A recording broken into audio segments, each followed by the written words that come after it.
ఉత్తరప్రదేశ్ నోయిడా ప్రాంతంలో double engine సర్కార్ చేయిస్తున్న rowdyism అరాచకం ఇంత అంతా కాదు. మీరే చూడండి.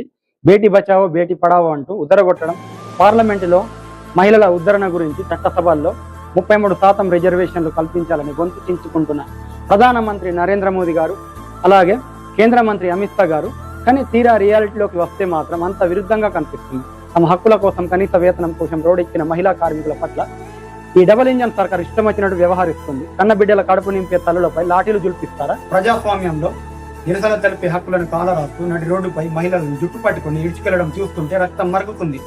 వేదికల మీద ఆడబిడ్డల గురించి గొప్పలు చెప్పే ఈ కేంద్ర ప్రభుత్వం అదే ఆడబిడ్డలు న్యాయం చేయమని అడిగితే కుర్త పోలీసులతో వారి మీద దౌర్జన్యం చేస్తూ గొంతు నొప్పిస్తుందా? కష్టపడే చేతులకు గౌరవం ఇవ్వకపోయినా పర్లేదు, కానీ వారి ఆత్మగౌరవాన్ని దెబ్బతీసే అధికారం మీకు ఎవరిచ్చారు? శాంతియుతంగా గోడు వెలబోసుకుంటున్న వారిపై అమానుష వైఖరి చూస్తుంటే పోలీసుల అరాచకం పరాకాటకు చేరిందనడానికి ఇదే నిదర్శనం. ఇంతకంటే ఏం కావాలి? డబుల్ ఇంజన్ సర్కార్ ఒక విషయం గుర్తుంచుకోవాలి.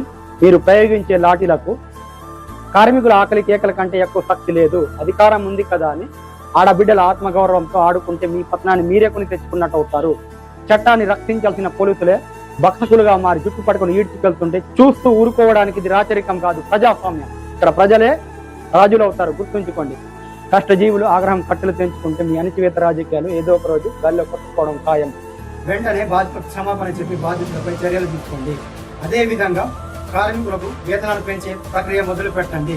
లేకపోతే అదే కార్మికులు ఏకమై మీ అధికార అహంకారాన్ని ఏదో ఒక రోజు అణిచివేసి మీ డబుల్ ఇంజన్ సర్కారుని పాతాళంలోకి తొక్కుతారు.